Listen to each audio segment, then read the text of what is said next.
اور یہ جو گرانی اور ارزانی ہیں یہ ہمارے اعمال ہیں، اسی لیے کہ حضور پاک صلی اللہ علیہ وسلم کے عہد مبارک میں انس رضی اللہ تعالیٰ عنہ سے روایت قال،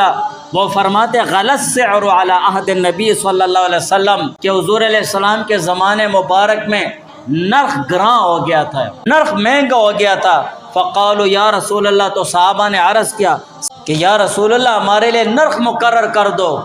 ایک مناسب سا نرخ ہو۔ تو حضور علیہ السلام نے فرمایا ان اللہ والمسعر،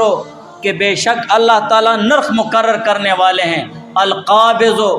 رزق میں تنگی لانے والے ہیں، الباسط، رزق میں فراوانی لانے والے ہیں، رازق، رزق دینے والے ہیں۔ حضور علیہ السلام نے فرمایا میں اس بات کا امیدوار اور خواہش مند ہوں کہ میں اللہ تعالیٰ سے اس حال میں ملوں کہ مجھ پر تم میں سے کسی کے خون اور مال کا کوئی مطالبہ نہ ہو۔ حدیث کے حوالے سے اصل مسئلہ شریعت کے حوالے سے تو وہ یہ ہے کہ نرخوں میں کمی و زیادتی اللہ کی طرف سے ہے، اس کو بعض لوگ نرخ آسمانی سے تعبیر کرتے ہیں، جو نرخ مقرر ہوتے ہیں اللہ کی طرف سے، لہٰذا جب گراں بازاری ہو تو اللہ تعالیٰ کی طرف رجوع کرنا چاہیے، اس سے مدد مانگنی چاہیے، اپنے عقائد اور اعمال کو درست کرنا چاہیے۔ اگر ہم اجتماعی طور پر نہیں تو انفرادی اپنے اعمال پر تو نظر ڈالیں نا، یا اللہ یہ میرے اعمال ہیں،